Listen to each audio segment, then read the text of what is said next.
Dan kepada yang terhormat Bapak Kapolda Aceh yang untuk saatnya yang tengah berjabat, kamu harap usut bertuntas perkaranya sihat Pak. Nyamban nyan kantor imigrasi di seluruh Aceh, Aci Bapak tolong siasat. Jika Aki diperkosa oleh Thiro Bangla, Thiro Cina, Thiro Melayu, Thiro India, Thiro Jepang. 5 dro dalam masa sekaligus kita memang diperkosa nih ya. Nyambat. Maka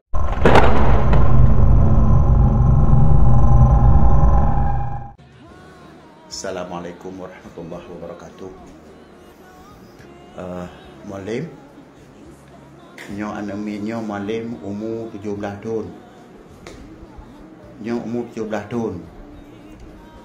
Jika kajak li ejen kena Malaysia, ejennya dipegot data palsu, KTP palsu, KK palsu yang umur gonya umur 20 tahun. Sehingga ijuk bak pegawai imigrasi. Pegawai imigrasi hana mau tahu.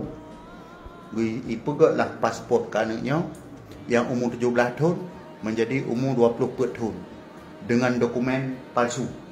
Sedangkan dokumen yang asli adalah umur 17 tahun. Dan ejennya dia mengaku kena melaya bakso manteng yai muturi dengan tinyaknya. Dia mengaku umur 20 tahun, kemudian mengaku jih karena kalem kahwin, karena keluarga dan ka lahir sabuh anak dan anaknya meninggal. Nyan arahan dari agen supaya mengadu dewasa bacut nyan tujuan. Ya mana? Yang perlu dah pegah sayang anak bangsa 17 tahun gaya Pueblo ego. Ya empat. Kemudian truk Malaysia kena watai Pueblo malam pertama konyan bak hotel pada tempat kerja karena pegah kerja lain kan kerjanya. Jika Aki diperkosa oleh Thiro Bangla, Thiro Cina, Thiro Melayu, Thiro India, Thiro Jepang. 5 dro dalam masa sekaligus kita memang diperkosa nih ya. Nyambat. Maka orangnya kata acok nyo karena sajan kamu dan insya Allah kita tempatkan tempat yang selamat. Mudah-mudahan kasusnya bujut terbongkar sampai terus Aceh insyaallah. Urangnya tanggal 20 put insyaallah tanggal 25 sehingga mungkin kedutaan ya temannya bacut tapu ba anaknya. Nah, untuk kirim berita ke Aceh menunjukkan imigrasi lagi-lagi nak kerjasama dengan ejen. Nah, jadi oleh karena ini hana mau tahu hana perlu tahu pam takut po. Ya, bat menyonyo kerja pihak imigrasi dan agen di kampung, maka hana masalah pelaku ju segala truk balau tu. Okey, jadi menang-menang nyo penting dathat malim netulung malim untuk selamat anak bangsa. Pihak-pihak imigrasi yang kira-kira hana kai hana ulai yang kajit tabuh beri.